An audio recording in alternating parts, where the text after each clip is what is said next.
The LinkedIn Podcast Network is sponsored by TIAA. TIAA makes you a retirement promise, a promise of a guaranteed retirement paycheck for life. Learn more at TIAA.org/promises pay off. When they pulled up, and because of the symptoms I was having, they immediately put me in a wheelchair. And I was thinking, what must Ethan be thinking right now as I'm getting wheeled into the emergency room? I was so scared for him.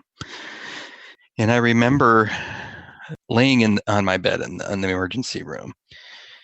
I'll never forget. He came up to me, put his hand on my arm, and he said, "Dad, are you okay?" I'm Morra Aarons-Mele, and this is The Anxious Achiever. Each episode, we look at stories from business leaders who have dealt with anxiety, depression, or other mental health challenges. How they fell down, how they picked themselves up, and how they hope workplaces can change in the future.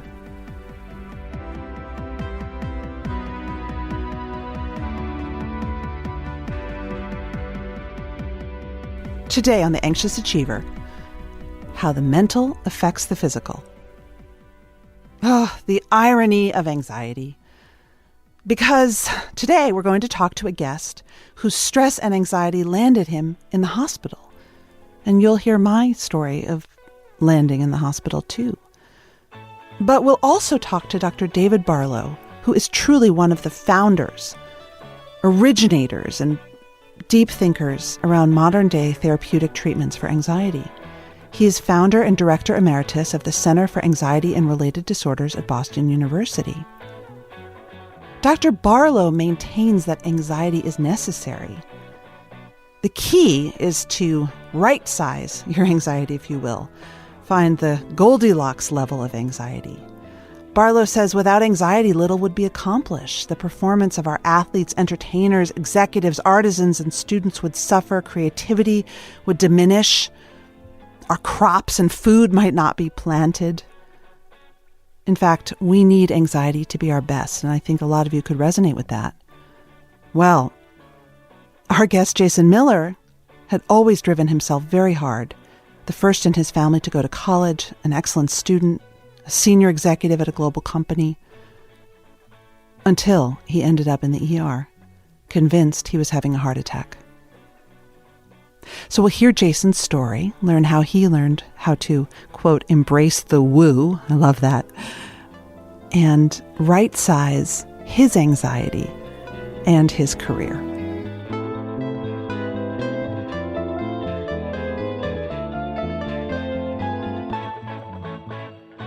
So tell us what an average day in your office is like now.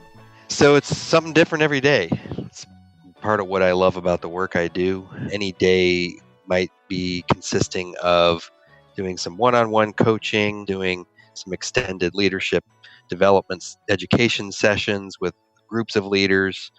We might actually go out to some of our sites. We're a healthcare system based in Central Ohio. We have over 15 hospitals in our system, so I do get out to our hospitals on occasion. But wide variety of people from all backgrounds.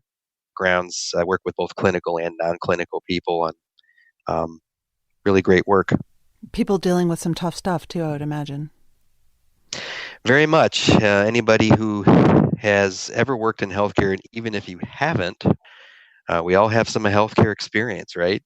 As human beings, all of us have to go see the doctor at some point in our life, or we have loved ones that we've been along the bedside with. So we all know how challenging the hospital environment and the healthcare environment can be for us emotionally, spiritually, physically. So your work wasn't always like this. I want you to tell the audience how you became the first person in your family to go to college and what your ambitions were when you were growing up. You know, I grew up in a family that was very supportive and nurturing. My mom was a stay-at-home mom, and my dad worked really hard, a working class family. You know, what I learned really early on from watching my dad is how important it is to support family and have a purpose that's to create an environment of safety, security, to be able to explore who you are.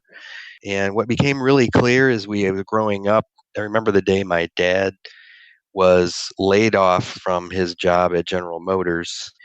I came home and I was maybe 8 or 9 years old, and I asked Mom, "Why is Dad home?" And she said, "He got laid off today." And I had no idea what that meant. As an 8-year-old kid, what does that mean? Well, he doesn't have work anymore, and we're not sure when he's going to have work again. And I didn't know much, but I knew that wasn't good. I also had this kid-like excitement that my dad was going to be around more, but that was not the case really, because he was working too hard to find a way to make money, and he decided to start his own business, and ultimately that was a struggle for many years. It got to a point where we were literally not sure when food was going to come on the table next. It became a prevailing teaching from my parents, my grandparents, and our teachers in school, to their credit too, saying, you want to have a future, you got to go to college. That's the way now. And thankfully, I was suited for that because I love school. So I very clearly saw that as a way that I could springboard my life. But I wonder also if this is something you've reflected on, and this is something it seems like our country is reflecting on, that growing up in a generation where the men that you idolize growing up are losing their work and their identity. And I can only imagine the anxiety that those men feel, even if they're not vocalizing it, that would affect a kid, right, who gets given a big chance. Man, you hit it right on the head. I know that because I got emotionally provoked from that question and that comment. It's still going on so strong in our country, in our culture. We are not where we are right now without that Rust Belt trauma happen in our culture. I mean, I cannot tell you what it's like to grow up in an environment where dads and moms don't know who they are and what their values like, right? And they'll never vocalize it that way, but there's a sense of it. Just growing up in a town like Sandusky, where the downtown, beautiful waterfront, like the whole time I grew up, it was just decaying, right? Just that symbol alone of growing up in that environment, and factories that are closed, with caving in roofs and in houses. But you got out. What did you do after college, and where were you going? I got out. Yeah, I got out. And, I stumbled out of the gate. I didn't know how to find a job in the professional world. I didn't know how to network well. I thought networking was a phony activity. My first real job was with a startup that was actually a really poorly run startup that ultimately I got fired from. Thankfully, I had enough track record of success in my academic career and belief in myself that I knew I could rebound, and I was determined to do it. So, I found the opportunity at Anderson Consulting, which turned into Accenture, and I was there for quite a long time.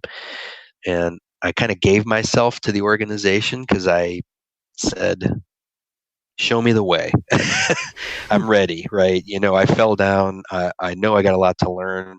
Show me how to do this well, and I will do it.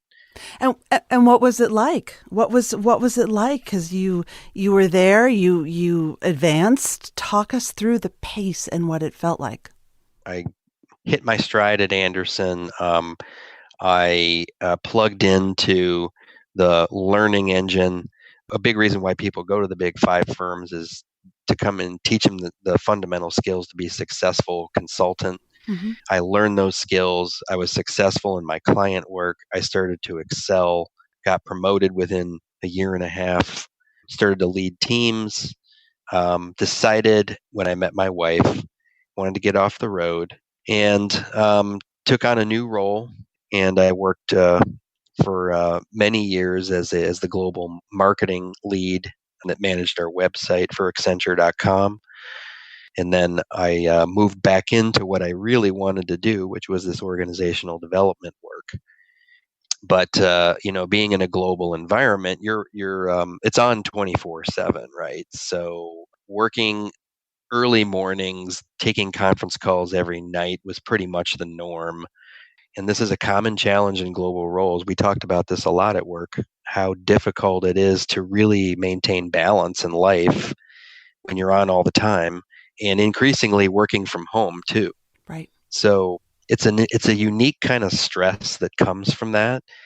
As I actually got into that role that I was really suited to do, I was really starting to hit some real big success in a global role, right? And it's exactly what I wanted and what I envisioned for myself. The only problem is when I actually started to actually experience it, I don't think I really believed I could do it. Why? And that old self-doubt Yeah. from where I came from. Because I would find myself talking to partners across, literally senior executives across, and managing a senior executive team, wondering who the hell's talking right now. It's not me. It was just this feeling of deception, and that created a lot of inner tension in me. Of course, what happens when you're successful is that people want more of you, and that's exactly what you want. But it becomes a monster that can really eat on itself very easily. So what happened? Well, I didn't have any way of coping with it. And as I've kind of looked back, I was so focused in my head on just getting through every day and worrying all the time and starting to lose sleep, Mm-hmm. that got all bound up inside me. So, as I've learned about the body's response to stress, the body stores stress, right? So it holds stress inside the body. And I wasn't aware of this sort of thing. I just thought, yeah, well, I'm tense, so what? That's just part of being stressed. And Right. it's just, life is stressful. Right. That was what I thought, right? I'm a grown man with a family to support. I'm stressed. Yeah. That's just the way it is. Yeah, because I grew up in an environment where people were stressed all the time. So, Jason, one night you went to the ER. What happened? Yeah, I found myself suddenly in a condition where I was short of breath, starting to feel like I was going to pass out, tingling in my left arm. Boy, and those sound a lot like symptoms of a heart attack. I got to the emergency room and they immediately admitted me. And I'm in disbelief because I'm only 40 at the time. And I'm thinking to myself, I really don't know how I got here. It was really scary. I was being treated and they were handling me really well. But I'm laying there and I'm really just in complete disbelief. And my wife and my 5-year-old son is close by as this is all going on. Had your son, I have to say that this happened to me, not just really recently. And the ambulance came to my house at about 7:00, and my children had to watch me get wheeled out. And I remember sitting in the hospital, in the ER, crying, thinking, I've ruined my children's lives. They've seen mommy think she was dying. Mm-hmm. I had a similar experience as because when they pulled up and because of the symptoms I was having, they immediately put me in a wheelchair. And I remember being in that place too, Morra. I was thinking, what must Ethan be thinking right now as I'm getting wheeled?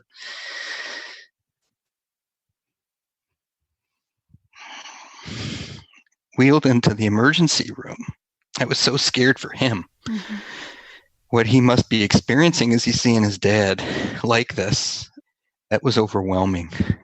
Obviously, it's still very overwhelming. And I remember laying on my bed in the emergency room. And after they had kind of watched me for a while, My son Ethan and my wife Jen were allowed back to come and see me, and I'll never forget Ethan coming to my bed. Yeah. He must have been so happy that you were okay. He came to my bedside, and and my son is one of the most empathic children I've ever met in my life. He, even at 5 years old, he came up to me, put his hand on my arm, and he said, "Dad, are you okay?" And I just lost it. I just lost it. Like, he wanted to know I was okay. He was truly wanting to make sure I was okay. Of course. Mm-hmm. And so what was the diagnosis? What happened to you? They had a surgeon come because of the tingling I had in my left arm. I actually had developed a back condition in my stress-induced anxiety over time. Oh my! And I had this neuropathy in my arm from a pinched nerve in my neck.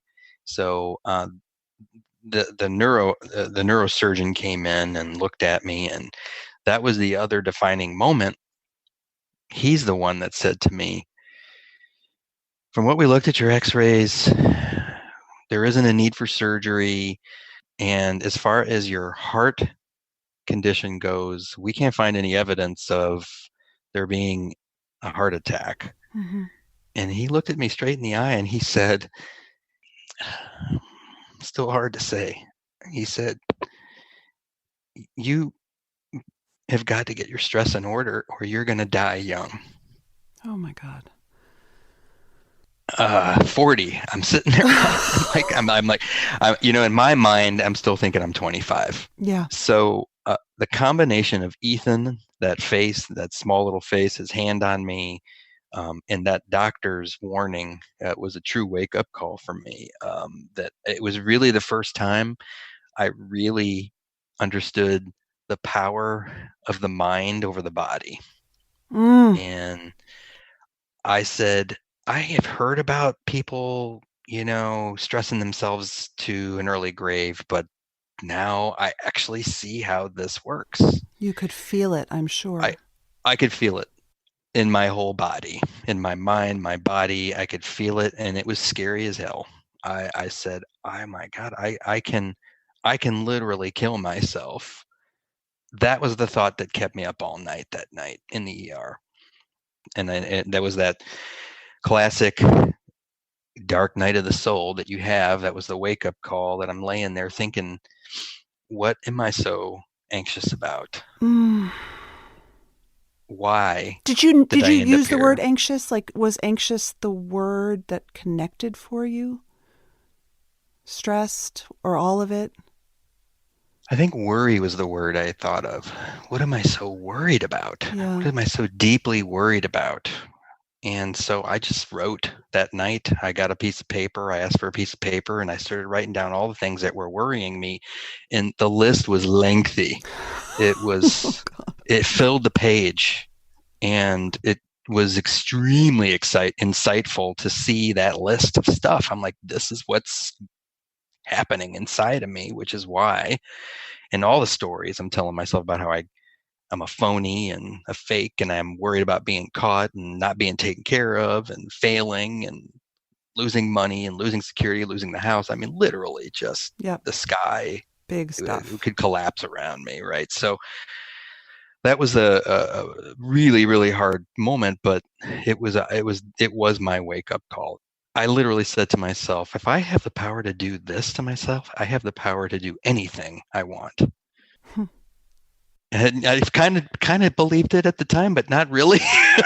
Right? I mean, that sounds like a very healthy thought for someone sitting in the ER after I had that thought, but of course I'm sitting there thinking, this has got to be true, even though I'm not feeling it. Yeah, right? Yeah. So I started to think about what I really wanted to be. If this is the price, I said, it is not worth it. And after I got out, I decided I was going to take a leave of absence from work. But was there ever a sense of your mind like, okay, they'll be here for me, but if I go back there, this will happen again? Or did that take you a while to get to that place? Oh, in the early days of my leave, I said, I can't go back. I was convinced there's no way I can go back there. It will consume me again. I am completely burned out with that place. I can't do it anymore. All those thoughts in that first month, especially, I was telling people that. I was like, yeah, I'm done. I was like, I just have to figure out in the next, because I had a 3-month leave. It was FMLA, 90 days to figure out what I was going to do. And that's how I started the journey. But while I was doing that, I was trying to heal myself. I leaned on just about every possible resource I could get my hands on. I said, what opportunity will I have again in my life to have this time off like this, to focus on me and getting it right? I reached out to a therapist. I started working with a therapist almost immediately. I started working with an executive coach who worked in a deep coaching capacity with me. I learned mindfulness during this time. I took a mindfulness class. I started yoga because my back was in shambles, and the doctor told me that was something that would actually help me both mind and body. I started doing physical therapy to get my back strengthened. I allowed myself to kind of do things that gave my spirit life, like going in nature and playing music and, spending time with Ethan.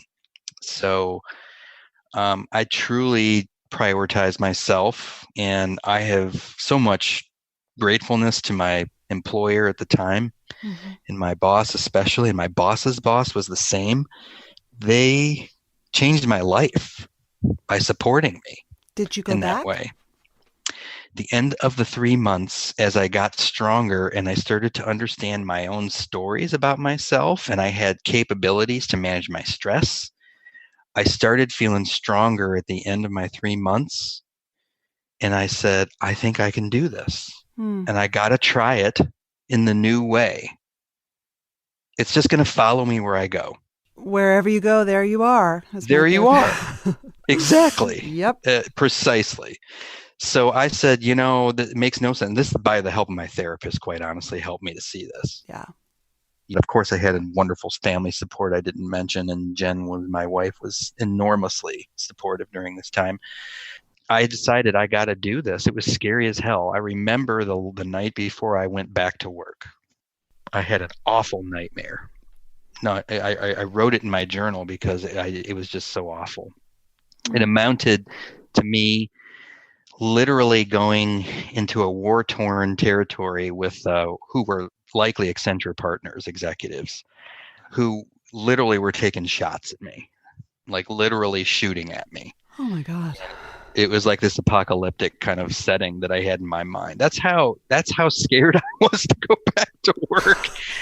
And I said, I got to do it. You got to do it. Because why? Because you need the money. You can't let people down. This is your job. You're a grown man.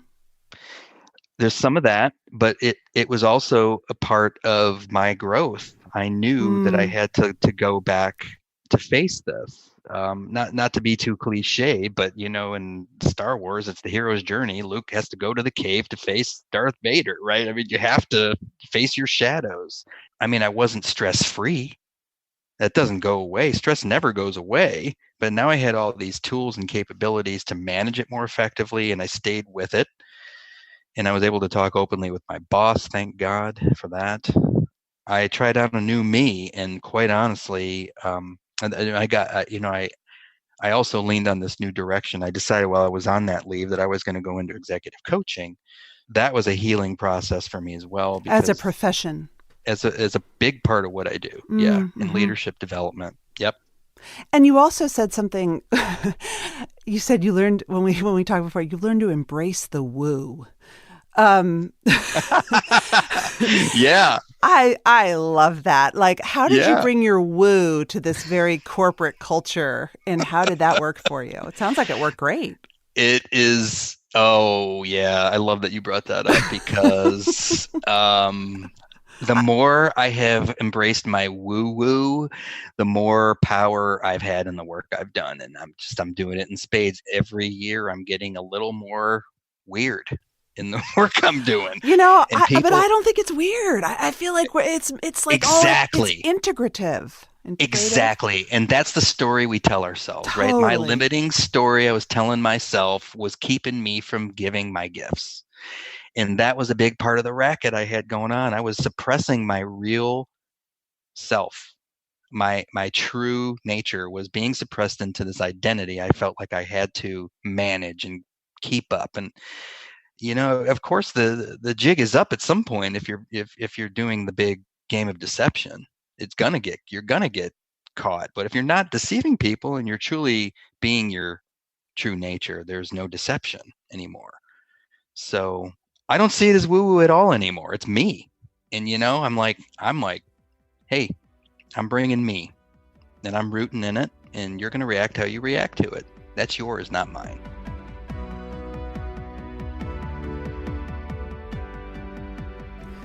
A few weeks ago, I was sitting on the couch with my kids. It was about 7 o'clock at night, and all of a sudden, I felt like I had to go to sleep. My breath became very tight, my vision went blurry, and I felt like I couldn't move my limbs. I started to spin.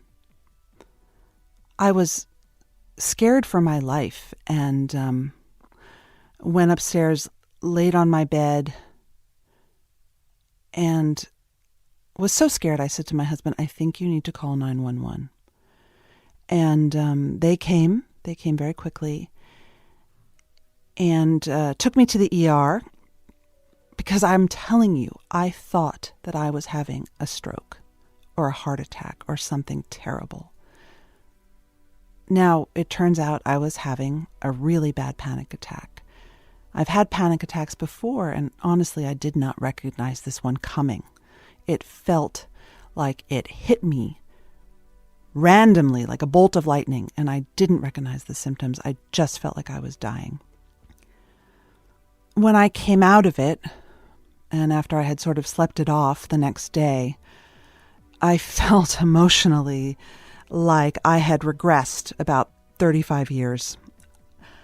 I just wanted someone to come and tell me I didn't have to do anything, that I could sort of leave my life and responsibilities for a few days and be taken care of. I swear I just wanted to be a little kid again and have my mom take care of me. And when I discussed this a few days later with my therapist, she said, Morra, I know that you want to be this powerful, successful person, but maybe that's not who you are. Maybe it's not right for you. And I swear, even though I have written a book about finding the work life that is right for you, not getting on that rocket ship if it's not who you are, I was ashamed when she said that, and I wanted to tell her she was wrong, and I was nauseous. Ambition is a toll. And perhaps for some of us, it's not the right fit. I think that a lot of us, that struggle is what may create a lot of anxiety, and for more people than we know, end us up in the ER. Recently in New York Magazine, writer Katie Heaney asked a really provocative question about her anxiety. She asked, is my work motivated by drive or fear? She explained how she sets really rigid and aggressive goals for her workday and her output, and she mostly achieves them. But when she doesn't achieve those goals, she feels sick and riven with anxiety.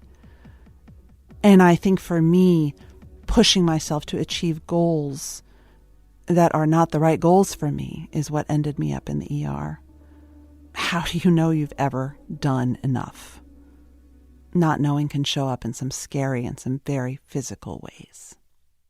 The LinkedIn Podcast Network is sponsored by TIAA. In the last 100 years, we've seen financial markets swing, new currencies come and go, decades of savings lost in days, all showing that a retirement plan without a guarantee, quite simply, isn't enough. So more than a retirement plan, TIAA makes you a retirement promise. A promise of a guaranteed retirement paycheck for life. A promise that pays off. Learn more at TIAA.org/promisespayoff. It's really an honor to have Dr. David Barlow on The Anxious Achiever. Today we're going to talk about specific ways to treat anxiety disorders and learn from Dr. Barlow that anxiety itself is not bad. There is a right level of anxiety that we should all have, especially as leaders. Dr. David Barlow is founder and director emeritus for the Center for Anxiety and Related Disorders at Boston University.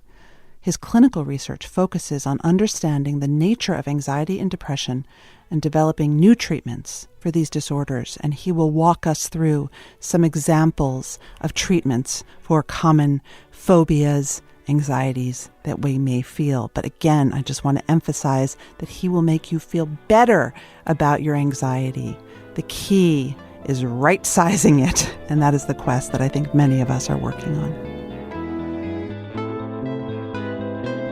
You have written that control is an illusion.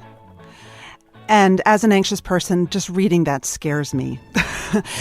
How does the anxious person cope with that concept? Well, objectively speaking, we do not have as much control over events in our lives as perhaps we might think, or certainly as we would like. But there's an interesting difference between people who function well and have no more than moderate anxiety and people with very severe anxiety about having an illusion of control. So an illusion of control is a very healthy state of mind. It basically is an attitude or an attribution, a cognition that pretty much anything that comes along that day could be a challenge, but you're going to be able to handle it. The illusion of control will have it that chances are nothing really bad is going to happen today. You don't really expect to run into any situations that you can't handle. Well, we know that people who feel that way, I mean, another term for that would be optimist. People who really think, that the glass is half full, that life is pretty good, that they're doing fine, that they can handle things well, and they're going to come out the other side. We know people with that state of mind are generally, in fact, objectively going to do better in life. They're going to perform better. Can optimism be taught? Yes, absolutely it can be. And that's what procedures such as cognitive behavioral therapy really focus on. I don't want to mislead people into thinking anxiety is necessarily a bad thing, because it isn't. In fact, it's a very important part of our functioning. But again, if it gets to be very severe, if you feel like, every challenge you confront in your life is out of your control, it is so difficult that you have very little hope of being able to deal with it successfully, to perform at a high level. Or if you're like me and every routine plane flight you take, you expect to crash. Yep. If you have that attribution, even though rationally you probably realize that flying is the safest way to travel. Yes, I've heard that before. Much safer than driving. You'd have to fly every day consecutively for 32,000 years before the odds would come up that your plane would crash. So that's the realistic odds. But nevertheless, if you have these kind of negative attributions and thoughts of catastrophes coming up, we call people like that catastrophizers, and there's a lot of us. Are you one? I have some very good friends and other people close to me who are. You love some catastrophizers, okay. That's right, yeah. But I certainly am anxious from time to time during the day. But, again, having some anxiety in your life, that's what's going to ensure that, first of all, you're going to be prepared for, let's say, the next lecture or the next business meeting or the next encounter, and that you are going to, let's say, perform at your best in that kind of setting. Right. So anxiety really can be a friend. It's a very important part of our functioning. Without it, we would not be performing well at all, and we would get very little done. What about those of us, though, who have almost, I think the term is defensive pessimism, and who have cultivated over many years, even decades sometimes, the sense that if only I expect the worst, it won't happen. That's hard to relearn, isn't it? Yeah, it's sort of the notion, be prepared for the worst, and if I think about the worst, at more moderate levels, that's a very adaptive function. Let's talk about phobia for a sec. One thing I heard from a listener, which actually it was around 9/11, that they had a phobia of elevators, which I'm sure you hear a lot, and that it was really hard. Now, imagine that person is about to get offered a new job, but it's on the 41st floor of a building, and they have to take that elevator multiple times a day, and it triggers their phobia. Right. What happens? How do you treat them? Well, in that case, we moved, we talked about cognitive behavioral therapy, and we moved to the behavioral side of things. We're still dealing with what you're thinking about it. I mean, if you ask them what they're really thinking, and often they don't really know at first, but when we explore it with them, they'll say, well, I might be trapped, and they may run out of oxygen, and I'll suffocate. So, we go through the same sort of thing. Well, what's the probability of that? And, the process I described earlier. But then, these are not rational thoughts, as you know. So we might do some imaginal actual experiencing of flying. Okay, now pretend you're on a plane. Now pretend, imagine that the plane is lurching. Or imagine that you hear these sounds. Then we may take the next step and do a virtual reality, and there's a lot of software that allows us to actually, feel like you're flying, and it's getting more and more realistic. The Oculus and various programs out now. But finally, at our clinic, we have organized for a pilot out at a local airport to have a small plane ready for a graduation flight, where after we get the, people, and these are typically people who haven't flown for years. Wow. So they'll be able to, get on the plane. The pilot is very good at this. He'll explain everything to them and fly around a little bit. And they might do that several times. And what will happen is that, what the person has learned about the probabilities will kick in, and the fear will, as we say, extinguish. It will greatly reduce. And I would imagine also you could ride in an elevator in a skyscraper with someone, or take the subway or T or whatever. Exactly. So we do that. We do that quite a bit. What would you say to a hiring manager that they should know if they're hiring someone with an anxiety disorder that might be triggered by these very specific incidences? Well, I think it's important to remember that you want to be moderately anxious. Yeah. Moderate anxiety is your friend.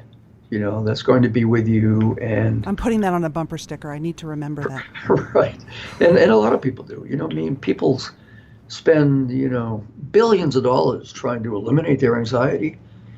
And you don't want to eliminate your anxiety.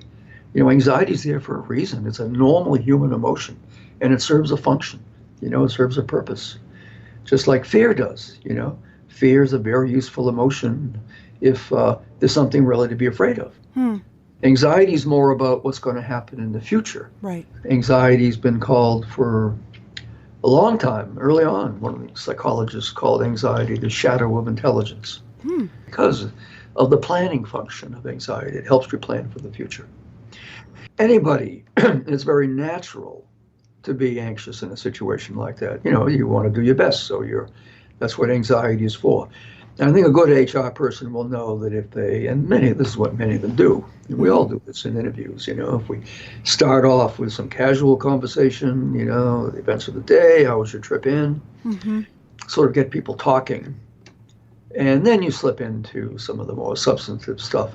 Then you've got people's attention. They're focusing on your conversation. When you're going to get the occasional, highly anxious person to freeze, if they walk into the office and then you're sitting behind your desk and you're not smiling, and you say something like, "Tell me why you should get this job." Right. Tell me why I should hire you. Or they don't look up from their email. Exactly. If they say something like that, and then you're likely to get a freezing up.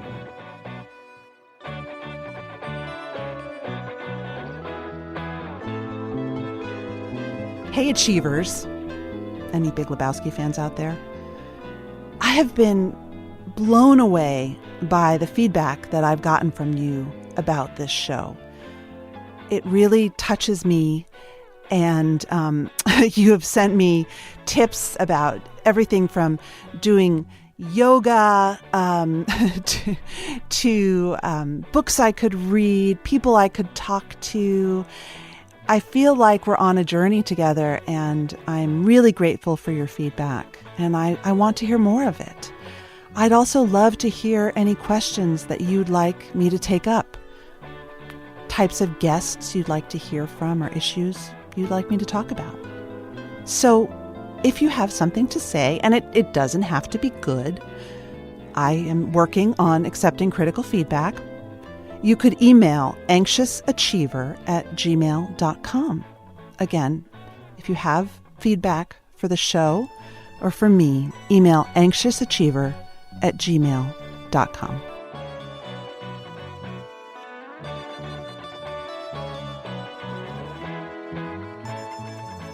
That's it for this week's show. If you like what you've heard, be sure to subscribe and submit a review in Apple Podcasts or wherever you get your shows. Special thanks to the team at Harvard Business Review, my producer Mary Dew, and our incredible guests who tell their stories from the heart. From the HBR Presents Network, I'm Morra Aarons-Mele, and this is The Anxious Achiever.